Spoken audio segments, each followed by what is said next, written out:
As the others waddled through the kitchen door, Eliza got them changed and dressed, and soon enough, it was time for breakfast. It had been ages since Maggie had oatmeal porridge for breakfast, but she had to admit that it was not only delicious, but also filling. By the time she was done, she felt as though she had a stomach full of concrete. Walking was almost a little uncomfortable. Eliza sent all the children outside to play while she cleaned up. Maria and Jacob found their boats and headed off for another round in their apparently eternal race. "I still don't see why they can't come along," Maggie told Tommy as soon as they were out of earshot. "Maria would rat us out in a heartbeat.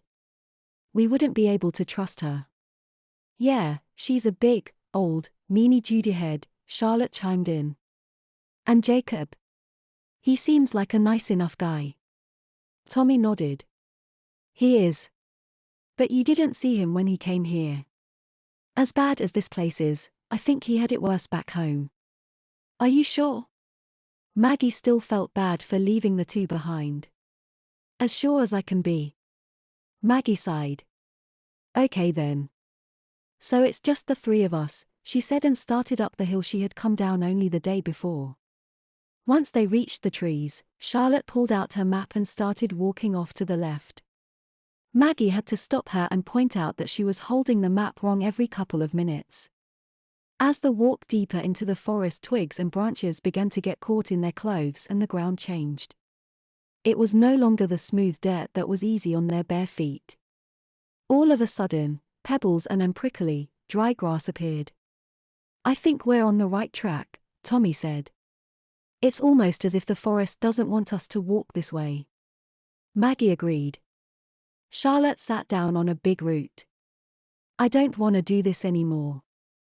It's no fun," she complained. "What's in this treasure anyway?" Maggie saw that they were about to lose Charlotte. She sat down next to her. "You know how it's summer now," she said. Charlotte nodded. "Don't you miss the winter? Snowmen, snow angels, hot chocolate. And Christmas," Charlotte said, her eyes lighting up. "Yeah. And Christmas. That's what's in the treasure, winter." That seemed to be enough to motivate Charlotte, so they continued onwards. After quite a while and 2 tears in Charlotte's dress, they found the clearing. Maggie thought the shed in the middle looked a lot creepier now than it had yesterday. "The treasure's in there?" Charlotte asked nervously as she tried to hide behind Maggie. "I think so." Maggie took a step forwards, and all of a sudden the summer day didn't feel quite as nice and warm. There was a clammy chill in the air.